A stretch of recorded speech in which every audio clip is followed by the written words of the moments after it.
So now that you had the opportunity to go through both conceptual and historical overview of media, new media, communication, and media studies, I will be introducing you to the 5 main characteristics that Chen points out in his text in relation to new media. Being the first of them, digitality. So according to Chen, digitality is the most prominent feature of new media. And it basically refers to the dematerialization of media text into a digital form. So from analog data to a digital form of text.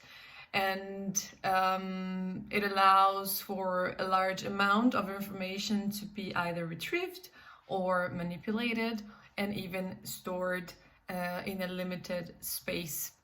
I think that one example of this characteristic is the way we read news nowadays. So before, to read your newspaper, you would either go to the kiosk and buy it, or you would have a subscription, which would basically mean that the newspaper would be delivered to you, and then you would get the physical paper, you would read it, and that was how you would have access to the news.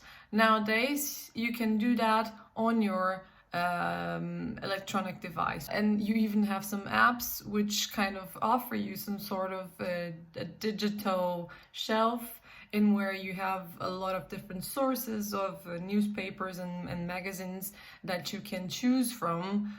So it kind of gives you the same feeling of going to the kiosk and picking from the shelf what you want to buy and read.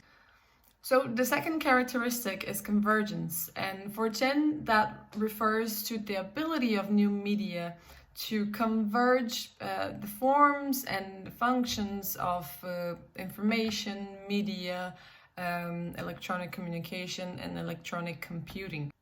One clear example of this for Chen is the internet, which would be one place where you now can find everything. And Chen talks about 3 dimensions of this new media convergence, being the first one, the technological dimension, which would be this combination of distinct technologies in one. About this dimension of convergence, if you go a little bit back in time and think about all the things you need to bring to you when you were going on a trip, for example, you needed your camera to take pictures and record videos, you needed a book or a CD player to keep you entertained.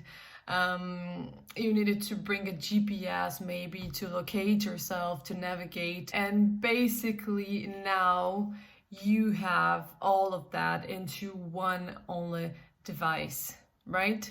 Which would be your smartphone. Now we go to the third characteristic, which would be interactivity.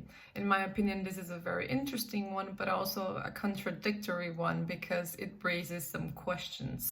And interactivity refers to this dialogue that happens between the user and the system.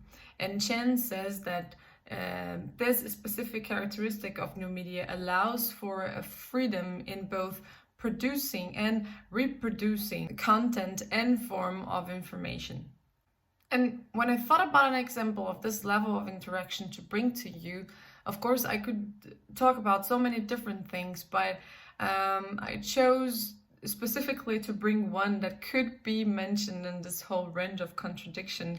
That is the interaction that happens between the user and the system in the sense of picking the content that you are going to be visualizing. So for example, if you go to Pinterest, they ask you to choose from a range of topics what you are most interested about.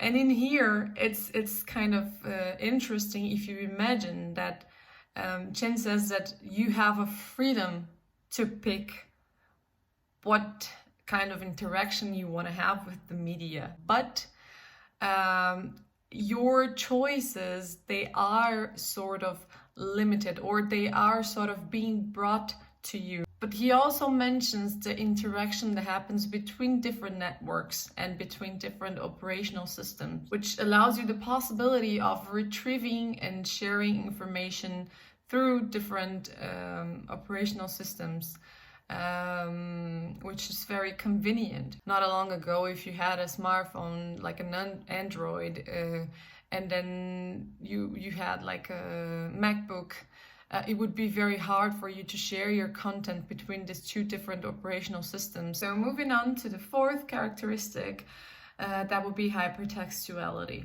And according to Chen, this characteristic allows for a non-linear way of obtaining information, different than how it used to be, for example, when you had to read a book. And this hypertextuality kind of creates a global network, which would function as a center in which information moves around and interconnects in a sort of a spontaneous way. So, for example, right now, if you are reading something on Wikipedia, but you come across a terminology that is relevant for your understanding of the text, but that you are not familiar with, and you don't want to wait until the end to be able to access this information, you don't have to, because through the hyperlinks you can either just scroll on it and see a small definition that is going to pop up in the corner of the screen, or you can also just go to this other main page, which is going to give you the overall definition of what it means and everything. So you kind of have this possibility of having access to all sorts of information at the same time. And the final characteristic would be virtuality, which is this invisible cyberspace that allows for virtual experiences in alternative realities. When you talk about alternative realities, he's mentioning that you are free to alter your gender, your occupation, your personality, and this challenges the traditional way of defining identity. There is a Netflix TV show called The Circle, which a few people in my dorm were watching, and it became some sort of entertainment for us during Corona times. It's a reality show in where people are put in individual apartments and they don't have physical contact with each other. It functions as a sort of a web chat platform. You also have it's a mixture of everything. You have a profile with pictures, and then you can chat group, or you can individually talk to people. You cannot see each other, but you can text. You can choose if your profile is going to be a real profile who's going to display your real pictures and your real personality, or if you want to be a catfish. And you can create any sort of personality that you think is going to be useful to help you win the game. So that was it in the 5 main characteristics of new media.